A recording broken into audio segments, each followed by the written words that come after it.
Welcome to One Word a Day. I'm Sophia, pilot into the universe of Chinese. Let's continue unpacking some supposedly classical China era's concepts. And today's special character is Li, reason. Wow, big concept. How Chinese visually express what is reason, which is abstract, and which is what we humans regard as our human specialty because we can reason. Animals cannot, right? Or even like we can reason. AIs are trying to get there, but they probably still have some work to do. So reason as a human special feature gets very deep into our brain, into our self-identity even, and how this concept in the very beginning of language creation, which is probably thousands of years ago, and then get refined, and more people buy into this visual representation, and then it got standardized about 3,000 years ago, and then somebody 2,000 years ago captured it into the dictionary 说文解字. So how Chinese did that? It's very it's almost like another testimony to humans' ability to reason, because there's one particular kind of reason, which is analogy. It's a very human thing. We can compare one thing to another thing that's easier to explain or accessible to more people. So that's what Chinese did. We cannot express reason, which is invisible to in the physical world, right? But the Chinese can use analogy to surface something that everybody knows back then. So what concepts Chinese use? Just by look at it, two parts. The left side, three horizontal lines with one vertical line. Okay, there is a confusion through the history.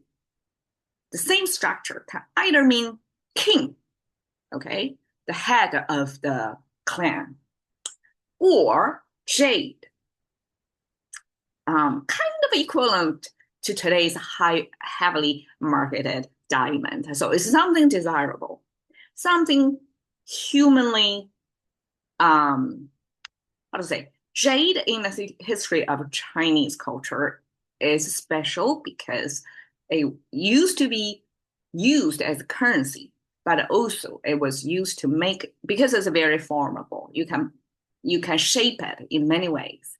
And then it made into certain things, little things, useful things that humans can use. Personal adornment, right? Your decorations, your bracelet. If you see, you probably have seen like Chinese really classical aesthetic, I guess, upholders. They would wear, women only, would wear this jade bracelet. And in the Qing dynasty, the last dynasty in China that we know, like they were really originally from outside. They are nomadic clans, and then they conquer the more civilized or literary people in the southern part of China, and they are the horse people. So horse people, the army back then would ride a horse, bow and arrow. And that's their weaponry back then, to conquer. And the conquerors would memorize that part of their, I guess, war or heroic past after they came into power, right? No longer need to fight wars, but they kind of honor the war heroes or the past history by making this jade kind of a ring on your thumb that you would wear on your thumb, that's used to pull the bow before release it. It's a lot of tension on your thumb, and that's where the jade is used as a protection. So jade used as the material for both man and woman on either utility or simply for aesthetic reasons. And also Chinese women, when they decorate themselves, they probably have the sound effect of a jade, that clanking together of this jade beads or discs, or rings, or tassels. They will make a certain sound, and that's aesthetic value added on top of the look of it. It's the audio part of the property of the jade. In any case, Jade, very special. And Chinese put jade in here, paired with this concept, which is made of soil symbol plus farm field together. That pronounced as li. Li is a measurement of the distance in a farm field, kind of equivalent to acre, but I forgot the conversion. It's the Chinese acre concept. Okay, and these two paired together symbolize the jade making process. So jade came from nature, like as a rock or as something that mined underground or in the mountains. And then there's a certain process to shape it, to polish it, to make it useful. And that process defined by this Li. So it's almost like, okay, uh, it's almost like to make a diamond, right? I guess the Western consumers know about diamond shaping. You have to cut it in a certain way, polish it in a certain way, so that's value added on top of its natural value, which is the clarity. You cannot change clarity, you cannot purify it, can you? And then the size that you can make it into. So all that natural property plus the human labor, the artistic value added to that. That's went through that process, and then that jade processing is a Chinese way as a parallel to show how reason works. It's almost like how humans manually craft jade from this natural material to something humanly useful and also more easy to appreciate.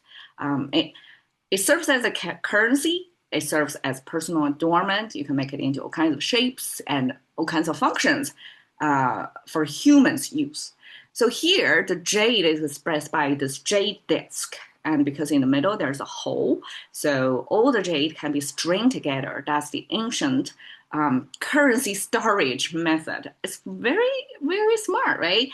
You string all these jade discs together, and it's kind of standardized the size, shape, and then you have probably standardized a number of jade discs on that. So there's a smaller currency, smaller denomination. Can be converted to a big stack of jades, and then that's easier convenience to in time of transaction. So that shape of discs of jade currency on a string is expressed here. But in ancient times, there's also another character that's the head of the clan, the king or wang, that got this middle line instead of a jade. It's actually a staff. This middle line was shifted slightly above, and that's another meaning. And it came from another visual element that's decorated staff. Whoever holds this staff as a special symbol, as their special status or power. So that power symbol captured in also the same structure, except that the middle line, the middle horizontal line shifted a little. Over time, that was lost. So in today, we see this character, we regard it as king. I didn't realize it's jade until I'm diving deeper into the Chinese character formation. So the jade making. So why we use this acre concept to mean jade processing. Okay, it's made of soil at the bottom. On the top is farm field. So imagine that soil is plenty in nature. Well, I guess not exactly plenty. Soil is defined by kind of the environment a plant can grow. So obviously, not every surface of the earth is suitable for farming purpose. So those who are suitable, who can be supportive of the root of the plants. So this is the root of the plants, and the soil is everything surrounding that. That's in nature. You can find. And then people convert it into farm field, which is this big piece of land, quadranted to make it into smaller lots for different families, right? So that's Chinese expression of farm field. To convert soil, something comes in nature, not everywhere, but it does come. and then converted to farm field, which is human labored over, which is for human consumption, for the human society purpose. So this conversion, this process of transforming natural things or farm field, farmland, right? Natural soil to human useful, like useful for human farm field, this conversion process, plus the jade, we're converting jade. And that's the process, the whole picture of why Chinese think. Chinese express visually what reason is about, which is converting or transforming this natural material, kind of like naturally occurring events or things, either things or happenings, try to sort it out, process through our brain, and then convert it to something, some theory, some hypothesis, something that a human can be reasoned with, something more tangible, graspable, processable, right? So all that, that physical process of converting jade or farm field, to use that analogy, illustrate what reason is about. Okay, we have 哲理, 理想, 情理, three big concepts in today. 哲理 simply means philosophy, or translated philosophical. So however format you want to make it into. But 哲 means breaking down things, analytical. And 理 means this, I guess, more like a conversion, transformation. So you, after you break it down, you reassemble it so that it comes into a certain, like a reasonable thing. And that process does both breaking down and I guess analytical, synthetic, like those two process combined together is our translation of philosophy, what philosophy is about. Well, this translation could as well be translated first by Japanese, because Japanese are the first East Asian culture that's intentionally reach out to the Western to learn, to appreciate Western culture. And this philosophy concept came from the West. Chinese, ancient times, no philosophy, even if we have big thinkers, sages, but we don't regard it as, we don't conceptualize them as philosophy. But the Western recognize the importance of thinking and use that as this philosophy concept, and Japanese translate that first, because Japanese have a big vocabulary of Chinese characters. So it's very easy for Chinese to then borrow what Japanese already digested, appreciated, and then adopted, like absorbed into their language. And Chinese easily borrow it over, be part of our lingo nowadays. Okay, 理想, 理, reason, right? 想, think. When you are thinking reasonably, is that ideal? Okay, it doesn't seem like that, right?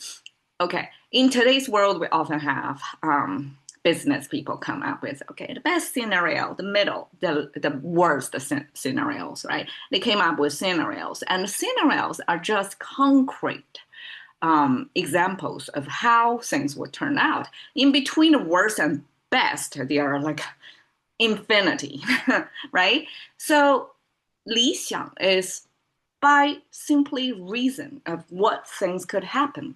You have a lot of built-in assumptions of after this condition, that condition, that condition, and how things kind of occur sequentially, and then the turnout, the outcome could be like this. So that kind of one line of thinking how things would turn out, most likely, like your wishful thinking, then that's a Chinese way to translate it as ideal. And could also be 理想. We can also mean vision, right? Vision is one of such reasoning, and then that's how you think things would turn out, the best scenario kind of thing. Or ambition, like you want to do this, you put in a lot of your own efforts into how you visualize your own future, right? So all that can be possibly packed into this translation of Li Xiang. It's one of the reasons. All the reasoning could be, could have some possibilities attached to them. And even if there is a small chance of things happening in that way, you probably will want to put a lot of efforts into that. That's ambition. And yeah, if you want to gather a lot of people to do and share the way you want it to turn out to be, that's vision, right? And if you only think about the best scenarios of how things would turn out, that's ideal. So Chinese can use this 理想 into all kinds of context. All right, 情理情 feelings, 理 reasons, and we can, I guess, roughly explain them as feelings are your gut feelings. It's unexplainable, but you sense something. So it's kind of a subconscious. And Li is conscious. You can lay out like your chain of thought. You can A lead to B, something like that. And that's how Chinese match to the concept of sense. The sense, something that makes sense, have to pass the test of both your feelings and your reasons. And when your both your conscious and subconscious mind come to agreement of this smell right or something like that, right? Then that's fit into 情理. So here you go. 理 is hard to visualize what reason is, right? So we have to, easiest way is to verbalize it, be reasonable. So there you go. 理. Thank you for your time. See you another time.